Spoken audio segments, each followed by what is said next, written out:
So you're probably wondering, um, zoom this in here. I'm zooming it in. You're probably wondering what's going on.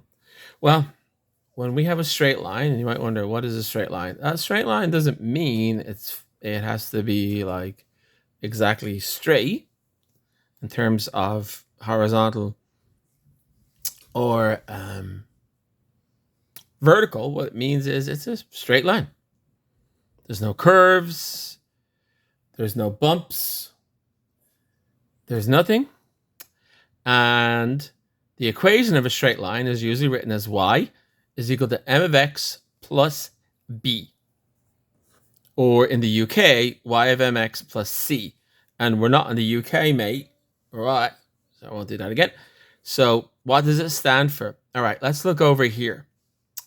Okay, the y-axis and the x-axis. And the one thing also to realize is that there's no exponents, which means our line's not going to be curvy. All right. And we don't work in any other quadrant except the first one. And remember what I said a long time ago in one of the other videos is we can take any white space and put it into four boxes or four quadrants. What we're mainly interested in this class is the positive y and the positive x. And remember what we also said, that graphs have a way of these graphs, lines, equations have a way of explaining relationships. So whatever is on the y-axis is equal to or related to or connected to whatever is on the x. So whatever has a partner beside it is the slope. Whatever doesn't is what we call the intercept, or it's the y value when x is equal to 0. So you look over here, it also means where the line goes through the y-axis. Okay. Now you might say, well, it goes through this here. For our sake of problems, we're not going to worry about this part here. Okay. So y is how far up or down, and x how far along, which sounds weird because normally you ask somebody if they're pregnant how far along. All right. So the slope, remember, or the gradient is m. And remember that we talked about how we can use that number to figure out the magnitude, the steepness, and b is the value of y when x is equal to 0. So how do you find m and b? B is easy. Just see where the line crosses the y-axis. All right. The m is the slope, is going to need some calculation. All right. So as I said, how do you find b? It's easy. Just see where the line crosses the y-axis. Or b is the number that doesn't have a partner. All right. It's like, okay, I'm hanging out by myself. And the slope is going to need some calculation. And as a reminder, guys, remember the slope, especially with a straight line, is when you find the slope between 2 points, you can draw a, doesn't say rectangle. This is a triangle, which is actually half a rectangle. And so this is the change in x, and this is the change in y, right? So for example, let's see, look at this one, right? Let's look at this equation of a straight line. So we have 2 as the change in y and 1 as the change in x. So the slope is 2 over 1, or it's 2. And what is b? B is equal to 1. And that's the value of y when x is equal to 0, or when it crosses the line. So we put this in, we get y is equal to 2 of x plus 1. And what's even better is, because this is 2x or plus 2x, we know that the slope is what? Negative or positive. We know that the slope is positive. What does that mean? When y is increasing, x is increasing. When y is decreasing, x is decreasing. So, for example, an example would be If I have no, if I earn less, I spend less. If I study less, my grades go down. If I earn more, I spend more. All right. Or if I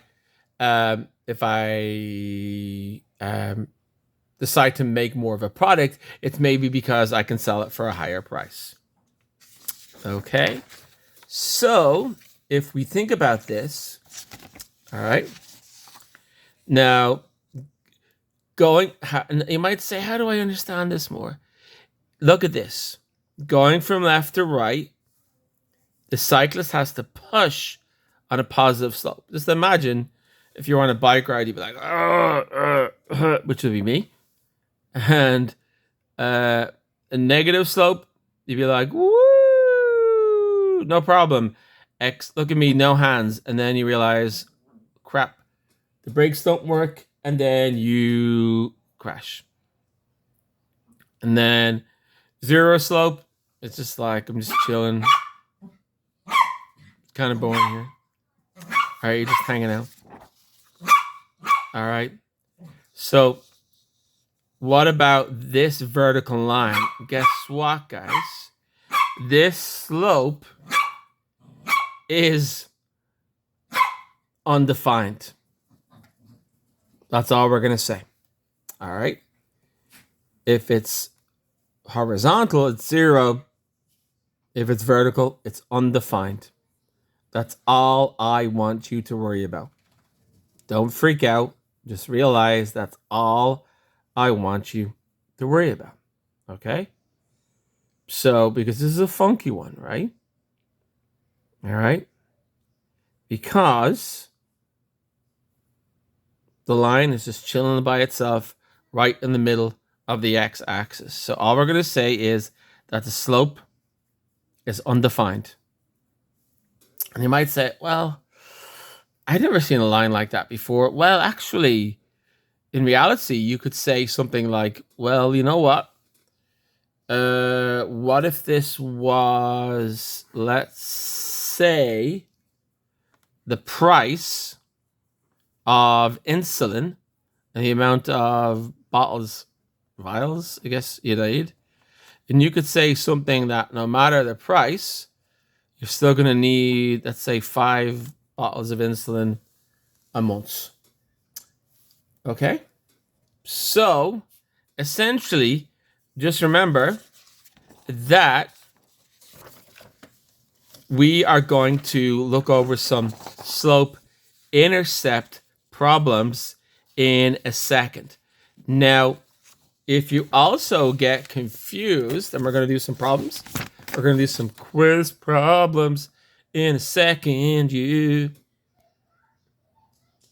And the slope is rise over run, right? So you're going to run. I mean, I guess you could run up like that, but you'd be more or less climbing up a cliff. So, no, not good idea. So rise or fall. So you climb up and then you fall, which I hope you don't. Or repel. So rise over 1, change in y over change in x. And in a few minutes, we are going to play with the graph. And then we're also going to do some math problems. So hopefully that was an awesome use of your time. Peace out.